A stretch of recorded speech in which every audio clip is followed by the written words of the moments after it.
Aujourd'hui, on va parler du Pixel 6, on va passer plus d'une journée avec. Donc je vais pouvoir vous emmener avec moi pour vous montrer un petit peu de quoi il s'agit. Bon, ça se voit à ma tête, je pense, et à ma voix, je viens de me réveiller. Donc on va se prendre un café. Comme d'hab, je suis vraiment à la bourre. J'ai mon train dans 30 minutes. Donc on se dépêche.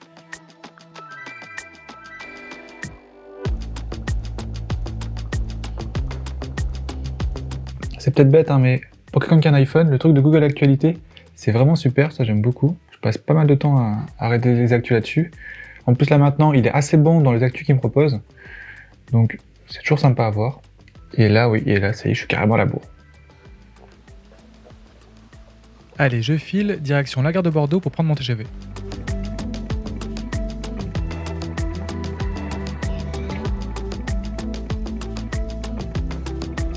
Finalement, je suis super large, j'ai 5 minutes d'avance. Allez, le billet sur le Pixel 6 et je monte dans le TGV.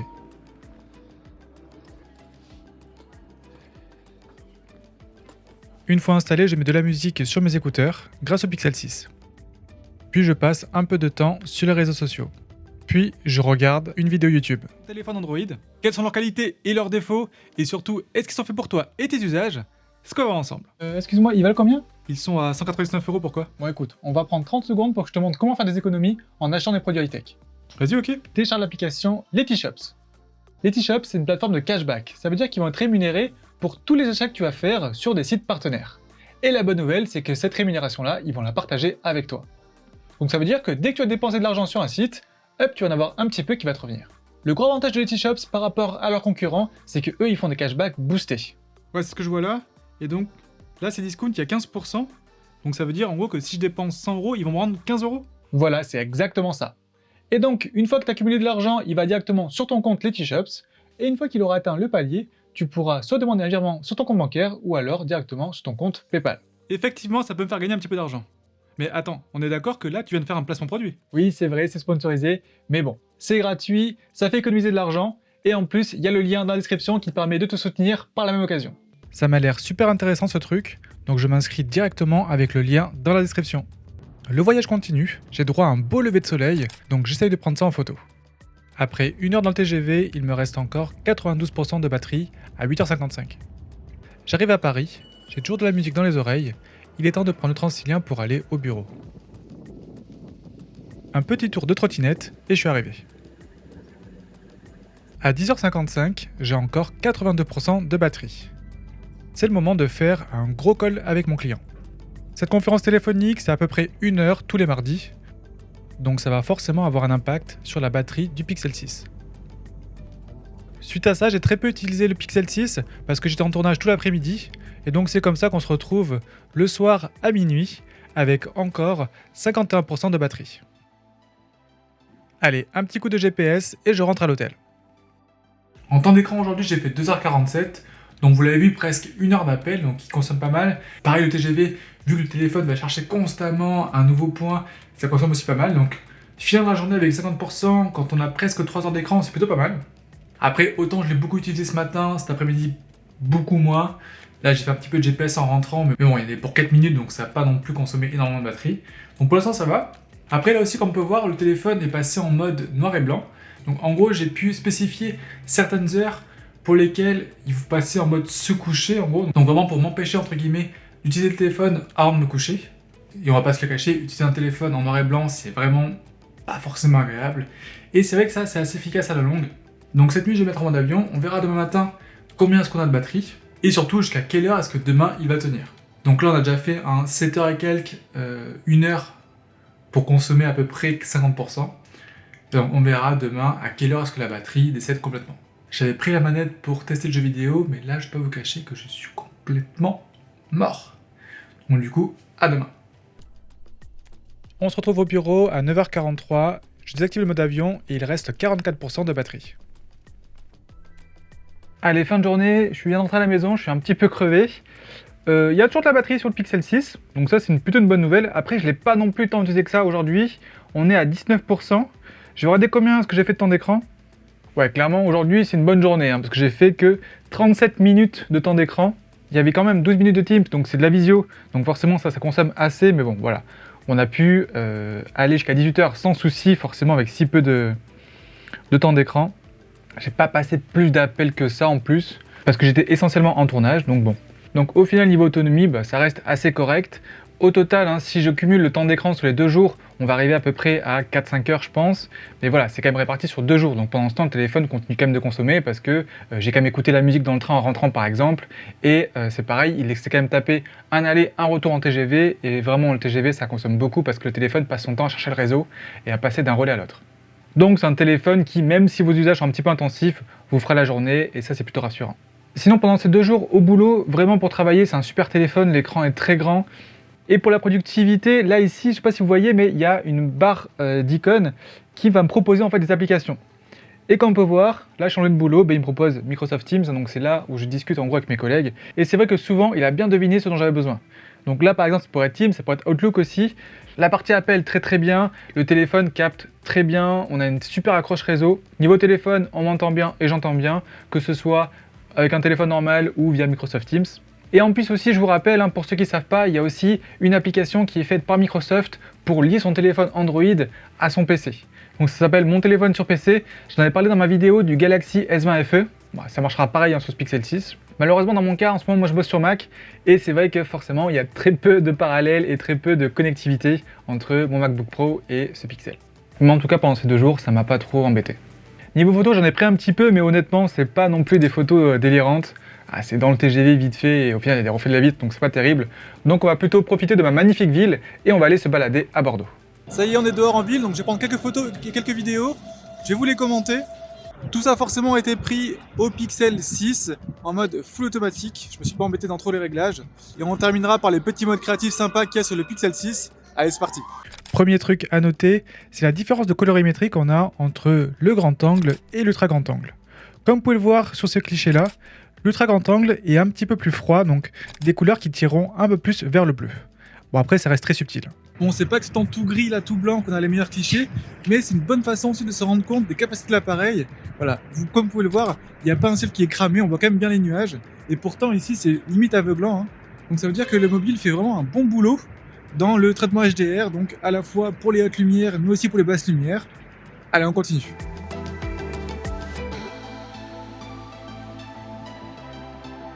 Niveau mise au point, bizarrement, c'est pas avec l'ultra grand angle qu'on aura la capacité de s'approcher très fort pour faire des clichés macro. Les meilleurs résultats sont vraiment avec l'appareil photo principal. Pour ce qui est du mode portrait, ça marche très bien, même avec des objets, et bien sûr avec des animaux. Allez, on continue, et on va maintenant tester les effets créatifs. Le premier s'appelle panoramique avec mouvement. En fait, ça permet d'avoir un sujet net et l'arrière-plan flou de façon à avoir une impression de vitesse. Bon, comme vous pouvez le voir, ça marche pas à chaque fois, mais quand ça marche, les photos sont vraiment réussies.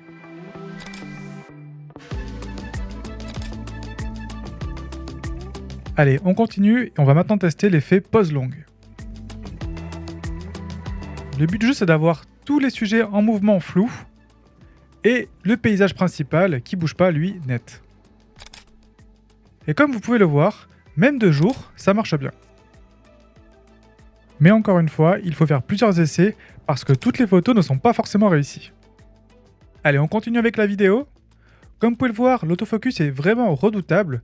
Là, je suis passé d'un sujet près à un sujet plus lointain, ça marche très bien. Et ici, j'ai fait un tracking du sujet. Et donc là, l'autofocus est adapté au fait que je recule et que j'avance, et le chat, il reste net. J'en profite pour vous faire une petite vidéo. Là directement en ville, donc là j'ai la route qui passe juste à côté ici, donc il y a quand même pas mal de bruit, et j'ai activé le mode amélioration vocale, donc normalement vous êtes censé mieux m'entendre, et si en niveau qualité c'est plutôt pas mal là, de ce que je vois. Là par contre j'ai le téléphone à bout de bras, donc là j'ai les bras tendus, et c'est vrai que c'est pas non plus hyper grand angle, là, donc, Et voici le son sans le mode amélioration vocale. Alors du coup, est-ce que vous entendez une différence ou pas? Allez, on continue en testant la stabilisation. Premier exemple avec la stabilisation normale en marchant puis en courant. C'est déjà vraiment très bien. Et maintenant, on active le mode stabilisation active. Et là, vous voyez que c'est vraiment hyper stable. Par contre, on a dû descendre de la 4K à la 1080p. Bon, je suis rentré juste à temps. Là, il commence à pleuvoir fort. Il est temps maintenant de passer à la vidéo et à la photo de nuit. On commence à y être habitué avec les pixels, mais encore une fois, les clichés de nuit sont vraiment exceptionnels. On a quand même une balance des blancs qui varie un petit peu, c'est un petit peu bizarre, mais de façon générale, c'est vraiment hyper flatteur, et ce, même avec le capteur ultra grand angle, ce qui est super rare. Et même en intérieur, avec peu de lumière, ça rend encore super bien. Allez, on passe à la vidéo, et là j'étais agréablement surpris par la qualité de la vidéo avec le capteur grand angle. Au final, l'image est quand même assez peu bruitée, et on reste en 4K. L'ultra grand angle par contre, là dès qu'on va zoomer dans l'image, on va voir que ça va très vite bruiter. Haute condition de lumière, assez difficile, là l'ambiance un petit peu boîte de nuit de la soirée sonvideo.com. Et enfin vous allez voir que la captation de son est quand même plutôt pas mal, même si la musique est très forte, écoutez ça.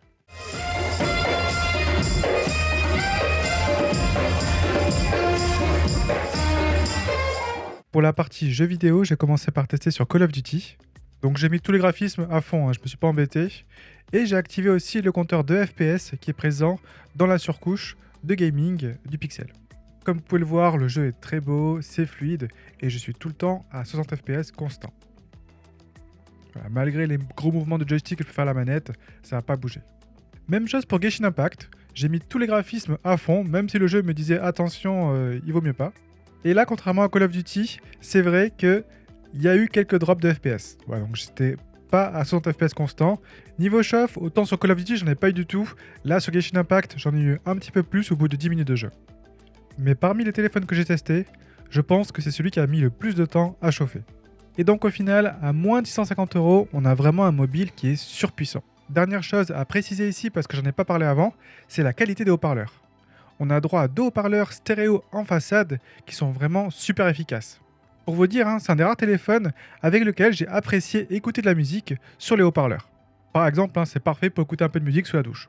Devinez qui est tombé malade à cause de sa petite balade photo d'hier? C'est moi. Mais ça va pas m'empêcher de vous parler des avantages et des inconvénients de ce Google Pixel 6. En premier point faible, j'ai été assez déçu par la rapidité de la charge.